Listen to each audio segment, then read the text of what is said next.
Hello, Hope Academy. My name is Kevin Highland. I'm a senior investigator with a very large pension company, and want to thank you for inviting me today to your career fair.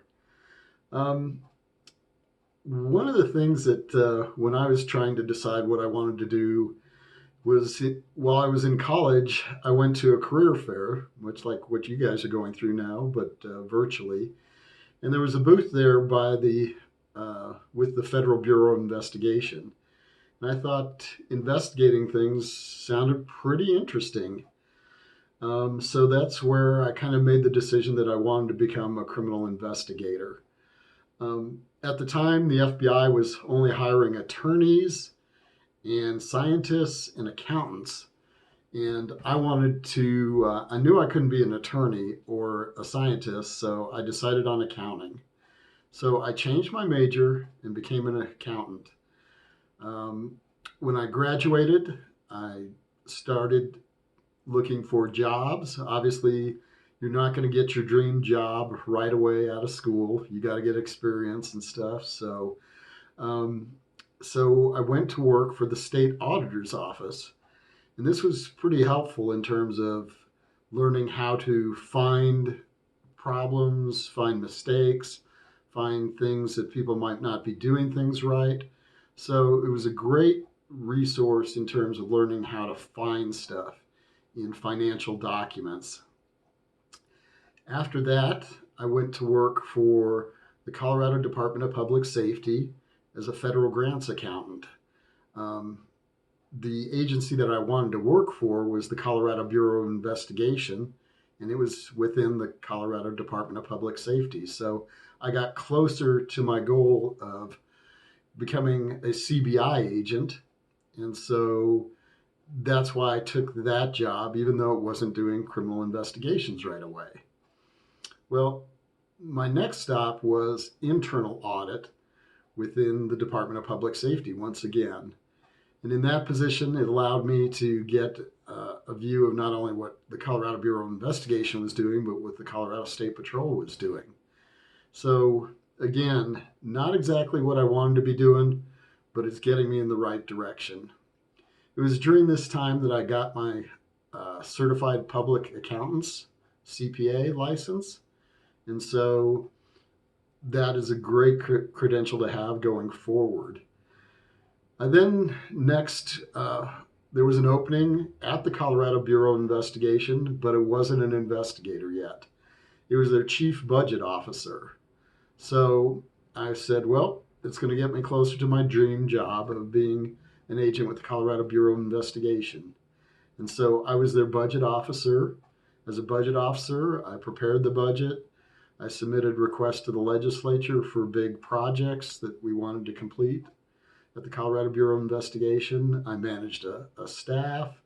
And then I also was responsible for all of the accounting entries, payroll, collecting money, paying bills. So I was responsible for about a $40 million budget at the time. Well, I finally got my opportunity to become an agent. Um, the Colorado Bureau of Investigation was being asked to assist in a lot of financial crimes. Our agents at the time didn't have a lot of experience in investigating financial crimes. So they asked me if I wanted to become an agent, and I said, of course I do. And so I went through the State Patrol's Academy. I got my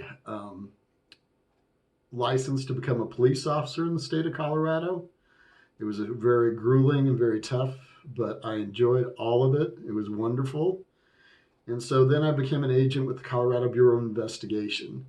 And I spent 14 years being an agent. And I've got just a couple examples. I worked in the white collar area. Here's a couple people that I arrested.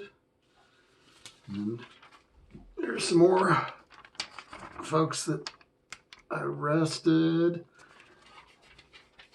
And then, in addition to working white collar crimes, a new form of crime came to be, and it was identity theft. And so we had people that were taking multiple identities, the same person. So this is a guy arrested. Took, like I said, multiple names, multiple driver's licenses. So had a great time doing that.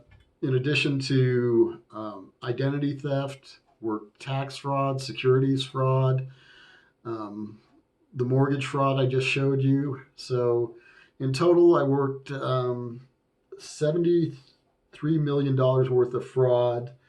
I've had 19 cases during my tenure there, had 8 organized crime cases that we prosecuted on and convicted on. So it was a great job, and the job I dreamed of really was the job I truly loved. So after doing that for 14 years, I did retire. And so now I work at TIAA, which is a very large pension fund, over $1 trillion of assets under management, people that have invested with us. And then we've got 13,000 employees all over the world. So we're a pretty huge company. So my job now as a senior investigator with them is I investigate allegations that our employees have done something wrong or our vendors have done something wrong. So one of the cool things about my new job is that I get access to everyone's email and everybody's phone records. So I can listen in on any conversations. I can review their emails. So we've got a lot of tools inside a private company that I didn't have before as an agent with Colorado Bureau of Investigation. But it's a really great job, and been there for now almost 5.5 years, and just enjoy that. Like I said, fun part is obviously identifying people that are doing wrong things and making them account for what they've done. So with that, like I say, just if you have any questions, please ask Miss Jones, and I'd be happy to answer your questions. So good luck finding your own way, your own path, your own career. And like I said, didn't get my dream job right away. I kept at it, and it was only after many, many years of doing other jobs did I finally have enough experience, was in the right position, knew the right people, that I was able to get my dream job. And so don't get discouraged. Keep trying and keep going after it until you get what you really want to do, because it really makes all the difference in the world. It's so easy going to work when you love what you do. So with that, I'll sign off.